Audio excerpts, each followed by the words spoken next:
तो अभी हम लोगों के पास जो क्वेश्चन आया है वो है कि प्रीमेच्योर क्लोजर SC/SS अकाउंट हम लोग जानते हैं कि 5 ईयर के लिए होता है। तो अगर आप 5 ईयर के आगे मतलब ये पैसा अगर आपको किसी कारणवश उठाना पड़े तो आपको क्या क्या उसका रूल है और इंटरेस्ट क्या क्या मिलेगा। मेनली ये वीडियो में हम लोग बताएंगे कि इंटरेस्ट क्या क्या मिलेगा, ठीक है। तो प्रीमेच्योर क्लोजर ये पार्ट में देख लीजिए और ये ऑफिशियल वेबसाइट है indiapost.gov.in का, ठीक है। तो account can be prematurely closed any time after the date of opening, मतलब आप आज जमा करें काल चाहे तो आप क्लोज के लिए अप्लाई कर सकते हैं, लेकिन इसका एक रूल है। If account close before 1 year no interest will be payable and if any interest paid in the account shall be recovered from the principal.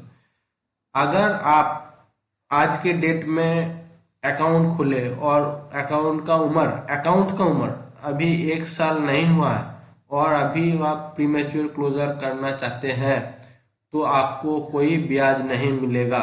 अगर मान लीजिए कि आपको 2-3 महीने मतलब 2 क्वार्टर का ब्याज मिल गया है तो वो आपका प्रिंसिपल से काट कर आपको वो पोस्ट ऑफिस रिकवर कर लेगा। और मतलब जो आपका जो मेन मनी है, अगर आप 5 लाख जमा किए हैं और इंटरेस्ट आपका 2 बार घुस चुका है, मान लीजिए 15,000, तो 5 लाख से 15,000 काट के बाकी जो है वो आपको दे दिया जाएगा। मतलब अगर 1 साल के अंदर आप ये बंद करें तो आपको कोई ब्याज नहीं मिलेगा। अगर भूलवश आपको ब्याज मिला है तो वो आपका जो असली है मतलब जो प्रिंसिपल है उससे काट लिया जाएगा। आप अगर अकाउंट का उम्र एक साल से बड़ा लेकिन 2 साल से कम है, मतलब आप 1 साल 2 महीना या 3 महीने में अकाउंट क्लोज करना चाहते हैं तो आपका प्रिंसिपल से 1.5% ये अमाउंट काट लिया जाएगा, ठीक है। तो आपका प्रिंसिपल का अगर 5 लाख है तो 5 लाख के या 10 लाख है तो ये 1.5% अमाउंट वो प्रिंसिपल से काट लिया जाएगा, ठीक है। प्रीमेच्योर क्लोजर करते हैं तो अकाउंट की उम्र अगर 2 साल से बड़ी और 5 साल से छोटी है, मतलब अकाउंट आप खोलने के 2 साल बाद 2 साल 1 महीने से मतलब एकदम 5 साल पूरे होने के आगे कहीं भी आप प्रीमेच्योर क्लोजर के लिए अप्लाई करते हैं तो आपका जो प्रिंसिपल अमाउंट है जो असल है उससे 1% काट लिया जाएगा। अगर आपने 10 लाख किया तो 1% 10 लाख के 1% वो काट लिया जाएगा।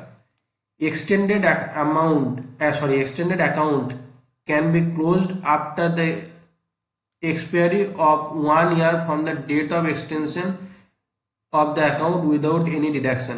अगर 5 साल के बाद भी आप ये अकाउंट एक्सटेंड करा रहे हैं, मतलब 5 साल के बाद और 3 साल जो एक्सटेंड हम कर सकते हैं, अगर उसमें आप 1 साल पार कर मतलब कुल मिलाकर 6 साल जब हो गया है उसके बाद आपको अगर लगा कि मैं एक्सटेंड तो करा हूँ 3 साल मतलब 8 साल के लिए पूरा पूरी 5 + 3 = 8 साल के लिए, लेकिन हमको पैसा 6 साल के बाद में ही मतलब प्रयोजन हो गया तो उस समय आपको प्रिंसिपल से कोई भी रकम आपको कटेगा नहीं, वो सीधा सीधा आपको वो आपका जो प्रिंसिपल है वो आपको दे देगा, ठीक है। और आपका इंटरेस्ट भी यहाँ से रिकवर नहीं होगा, मतलब इंटरेस्ट भी यहाँ से मतलब जो असल से आपका इंटरेस्ट भी कटेगा नहीं, वो आपको जो आपका असल है वही मिल जाएगा, ठीक है। तो ये थी क्वेश्चन का answer. Thank you very much.